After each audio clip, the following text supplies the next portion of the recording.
Friday the 13th is going to be one of the luckiest Fridays in a long time because it is the time of the harvest moon.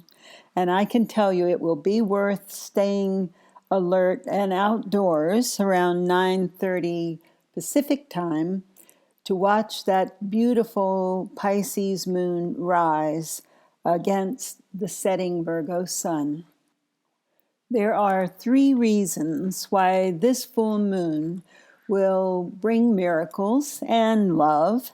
And the first of those is that although you can't see it, behind that Pisces moon, exactly in alignment, is the planet Neptune. Neptune has been in Pisces for a long time, but it is the resonant energy of the visionary and wildly imaginative energy that dreams are made of.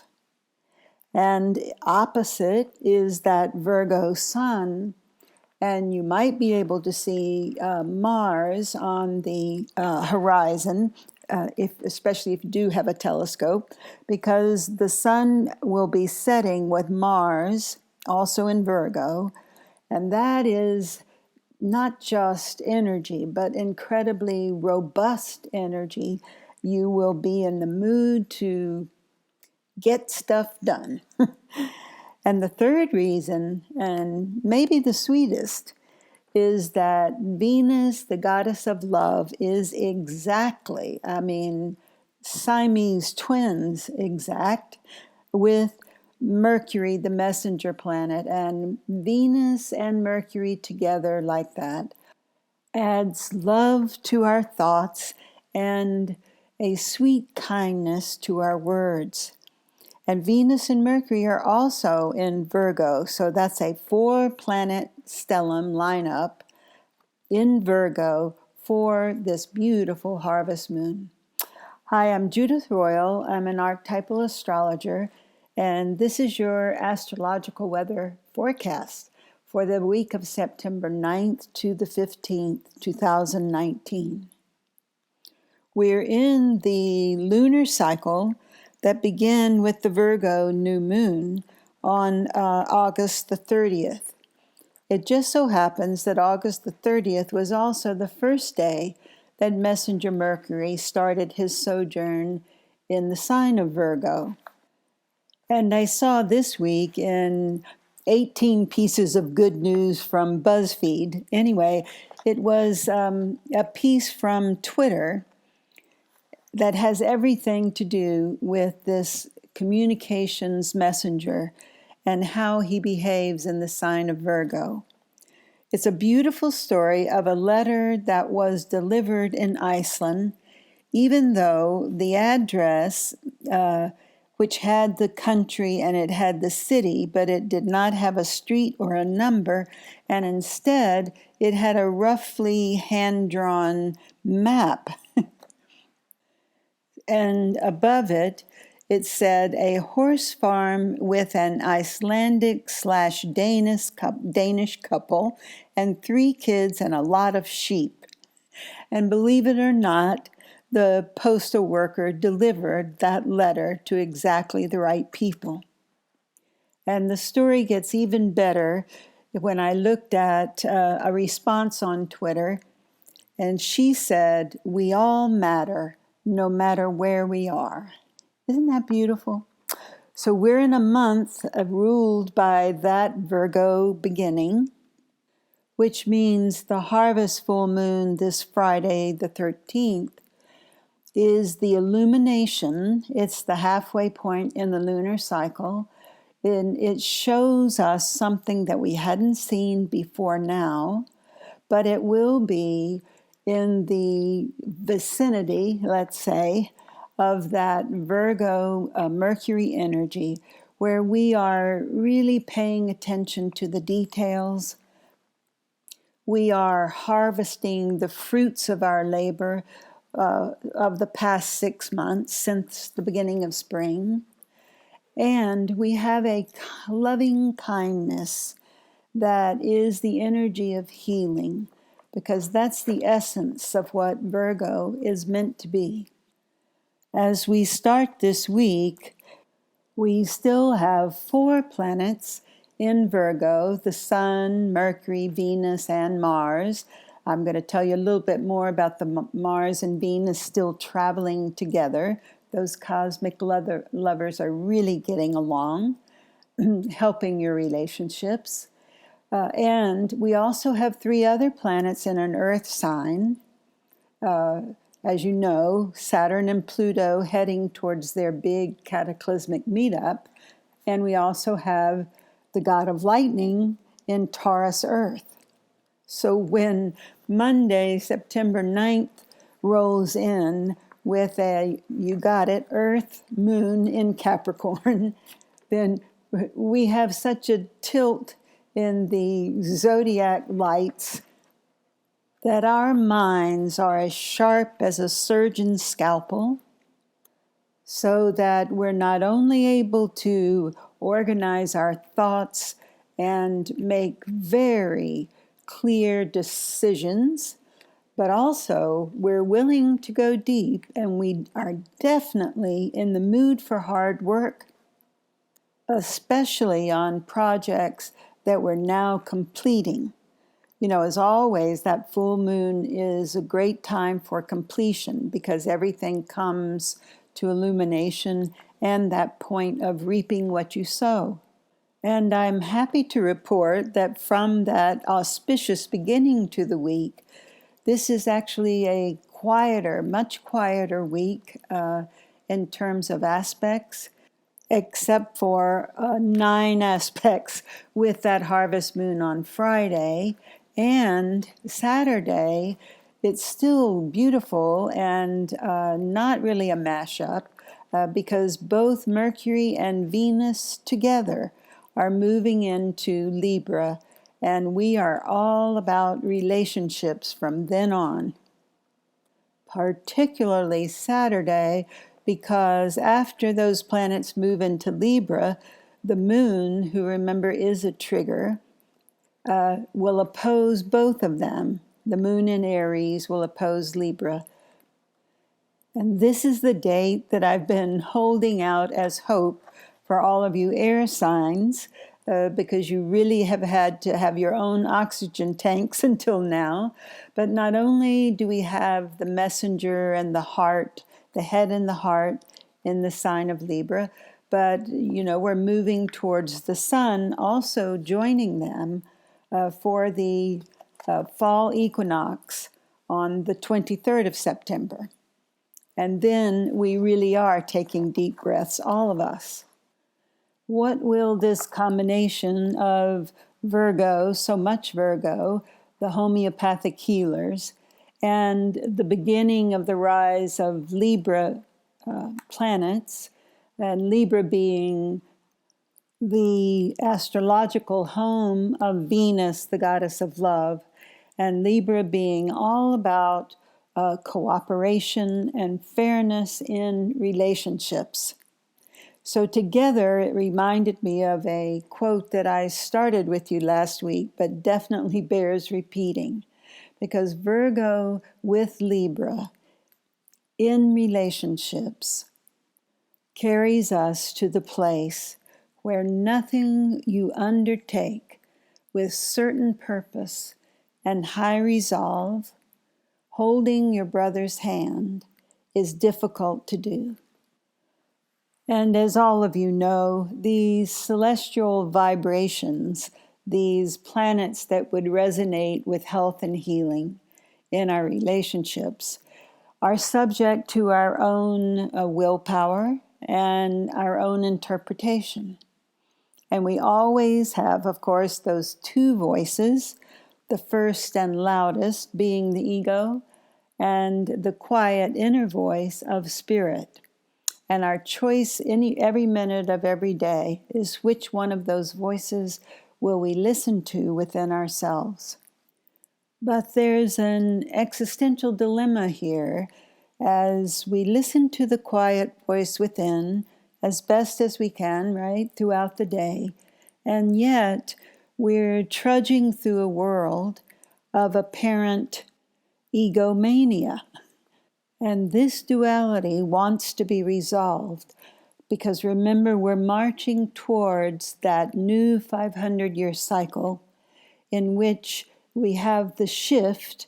We get things that have been upside down turned right side up.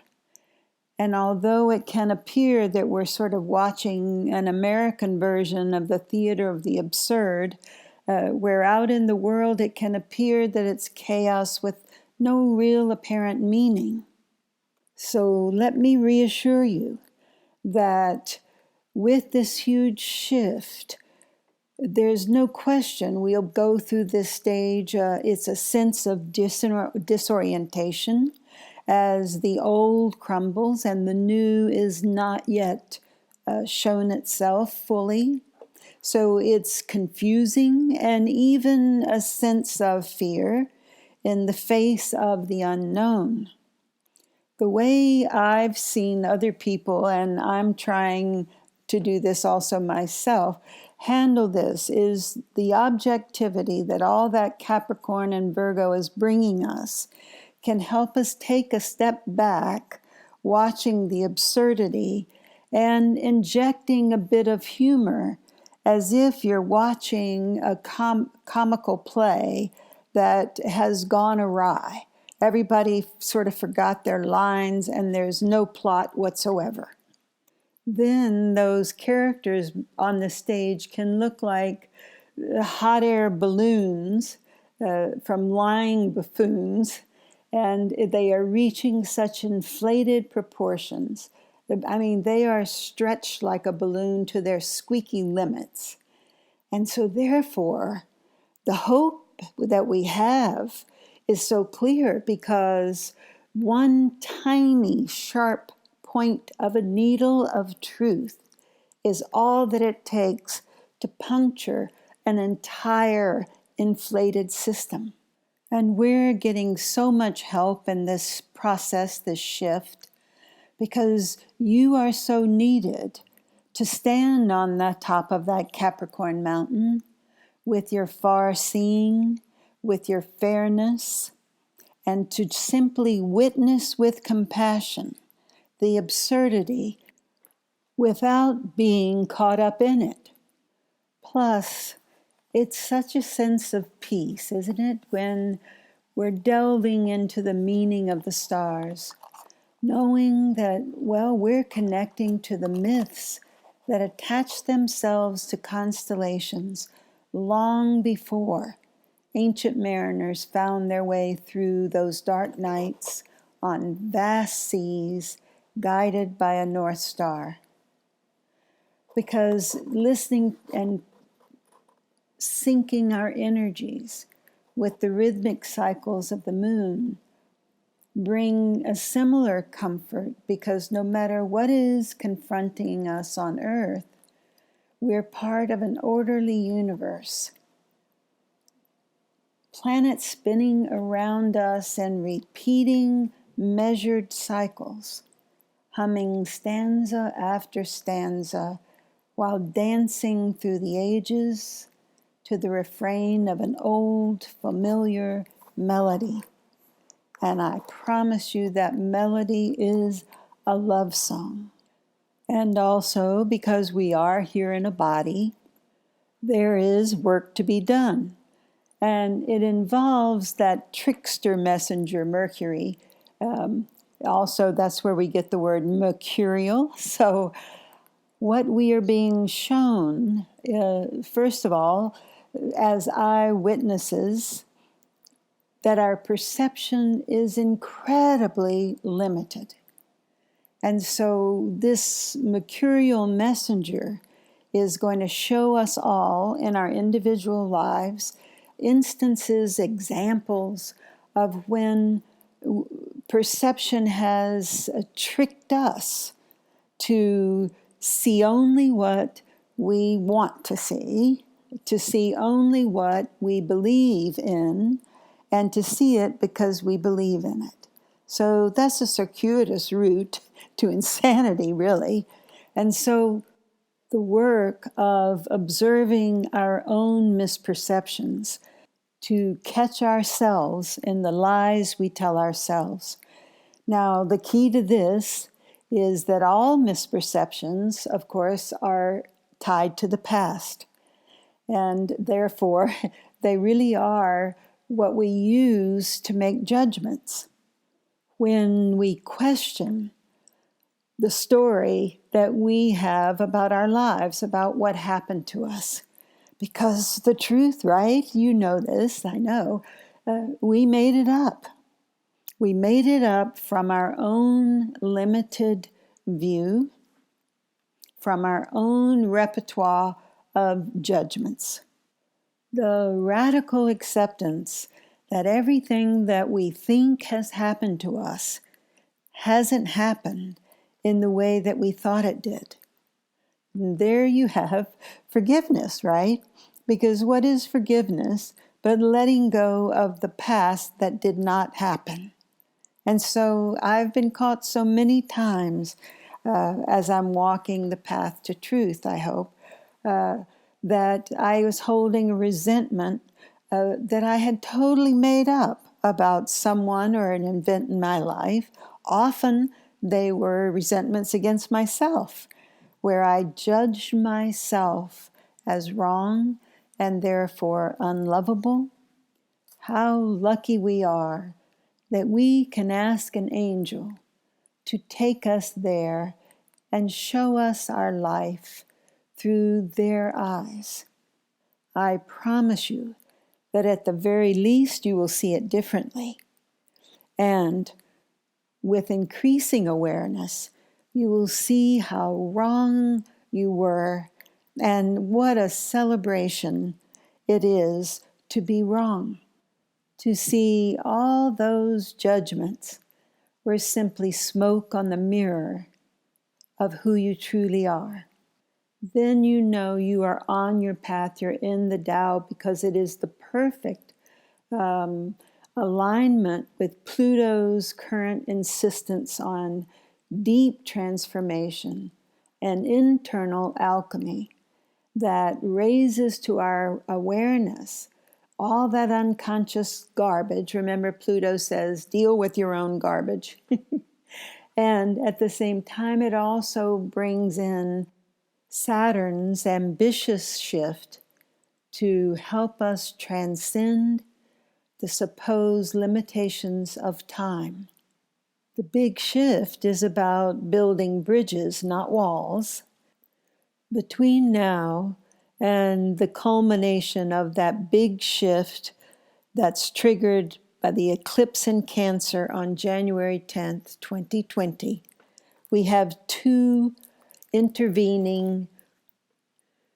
We have Jupiter going into Capricorn on December the 2nd, 2019.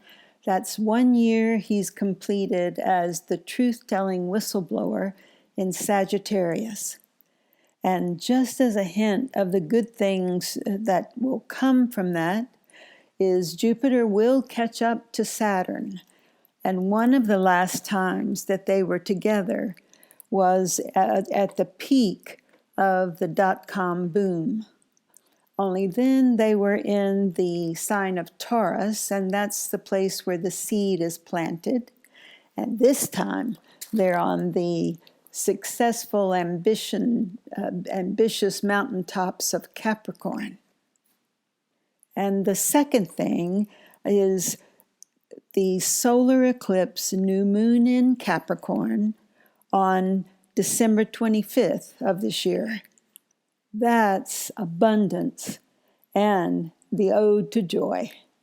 So thanks for listening, and I will be back next week. This is Judith Royal.